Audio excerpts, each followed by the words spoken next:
कानपुर में hair transplant का गोरख धंधा एमबीबीएस तो दूर, बीडीएस डॉक्टर चला रही थी क्लिनिक। 2 इंजीनियरों की मौत से मचा हड़कंप। कानपुर शहर में एक ऐसा सनसनीखेज मामला सामने आया है जिसने स्वास्थ्य सेवाओं की पोल खोलकर रख दी है। केशव नगर इलाके में चल रहे एक हेयर ट्रांसप्लांट क्लिनिक में 2 इंजीनियरों की रहस्यमय परिस्थितियों में मौत हो गई और जब इस मामले की तहकीकात हुई तो सच सामने आया। इस क्लिनिक की कर्ता धर्ता कोई और नहीं बल्कि डॉक्टर अनुष्का तिवारी नाम की एक महिला निकली। हैरानी की बात तो यह है कि उनके पास एमबीबीएस की डिग्री तक नहीं है। जी हाँ, आपने सही सुना। ये महिला खुद को सीनियर डर्मेटोलॉजिस्ट बताकर धड़ल्ले से हेयर ट्रांसप्लांट जैसे संवेदनशील सर्जरी कर रही थी। सूत्रों की माने तो अनुष्का तिवारी के पास केवल बीडीएस यानी बैचलर ऑफ डेंटल सर्जरी की डिग्री है। अब आप ही बताइए कि दांतों के डॉक्टर का हेयर ट्रांसप्लांट से क्या लेना देना। और तो और उनके पति डॉक्टर सौरभ तिवारी, जिनके पास एमडीएस की डिग्री बताई जा रही है, वो भी इस गोरख धंधे में बराबर के भागीदार थे। सबसे बड़ी लापरवाही तो यहाँ सामने आई कि इस क्लिनिक में ना तो प्रशिक्षित मेडिकल स्टाफ था और ना ही कोई सर्जिकल असिस्टेंट। अंदाजा लगाया जा सकता है कि बिना किसी अनुभव और वैध योग्यता के और बिना किसी सहायता के यह जोड़ा किस तरह से मरीजों की जिंदगी से खिलवाड़ कर रहा था। जब 2 इंजीनियरों की मौत की खबर फैली तो डॉक्टर अनुष्का तिवारी और उनके पति सौरभ तिवारी क्लिनिक बंद करके कानपुर से फरार हो गए। अब पुलिस उनकी तलाश में जुटी हुई है। ये घटना न सिर्फ इन 2 इंजीनियरों के परिवारों के लिए एक गहरा सदमा है बल्कि उन सभी लोगों के लिए एक सबक है जो बिना सोचे समझे किसी भी क्लिनिक में इस तरह की सर्जरी करवाने चले जाते हैं।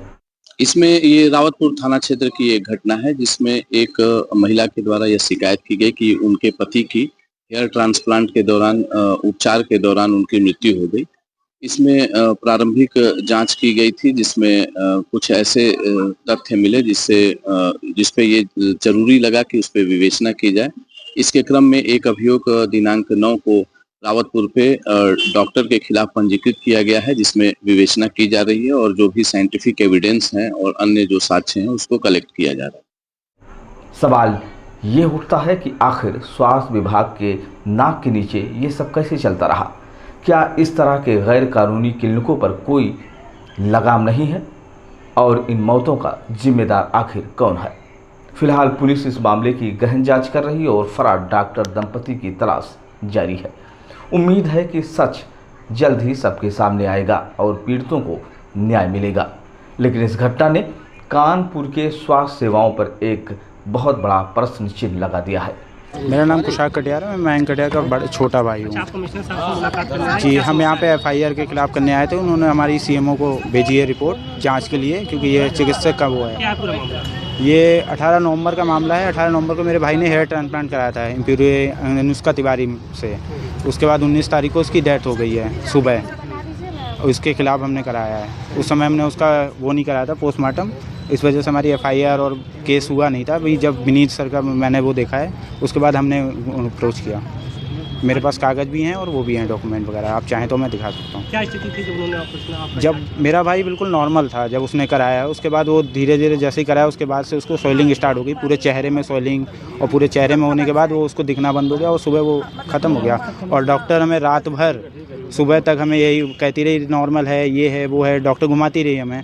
सुबह बोलती है कि अब ऐसा नहीं हो सकता, और उसके बाद अपना फ़ोन बंद करके क्लिनिक बंद करके गायब हो जाती हैं वो। अच्छा, क्या वो मतलब ऐसा क्या रहा कि आप लोगों ने उस टाइम आप लोगों को लगा नहीं कि ट्रांसप्लांट के बाद ऐसी स्थिति आ रही है? एक्चुअली जब नॉर्मल इंसान होता है वो एकदम से कैसे हो सकता है ट्रांसप्लांट के बाद? आप खुद ही बता सकते हैं ना। जब नॉर्मल रिपोर्टें हैं, उसकी सारी रिपोर्टें 11 तारीख की नॉर्मल रिपोर्टें हैं, ब्लड टेस्ट नॉर्मल, उनकी क्लिनिक के जो रिपोर्टें हैं, जाँचें नॉर्मल हैं, उसके बाद उसको ऐसा हुआ है। कहाँ के रहने वाले हैं? हम फुरकाबाद के रहने वाले हैं, फुरकाबाद ज़िले के। हम एफआईआर चाहते हैं, हम चाहते हैं केस हो उस पर। यहाँ पे मिले, क्या बताया आपको? सर ने सीएमओ ऑफिस में हमारी वो रिपोर्ट भेजी है और उसके बाद उस पर कार्रवाई होगी आगे। इस घटना ने कानपुर के चिकित्सा समुदाय को हिलाकर रख दिया है। असली डॉक्टरों और चिकित्सा पेशेवरों के बीच इस फर्जीवाड़े को लेकर गहरा रोष है। लोगों में भी इस खबर को लेकर काफ़ी गुस्सा है, क्योंकि यह सीधे उनकी सेहत और सुरक्षा से जुड़ा हुआ मामला है। अब देखना महत्वपूर्ण होगा कि इस मामले में आगे क्या कार्रवाई होती है और डॉक्टर अनुष्का को उनके इस गंभीर अपराध के लिए क्या सज़ा मिलती है। ये घटना उन सभी के लिए एक सबक है जो बिना उचित योग्यता के चिकित्सा जैसे संवेदनशील क्षेत्र में घुसपैठ करने की कोशिश करते हैं।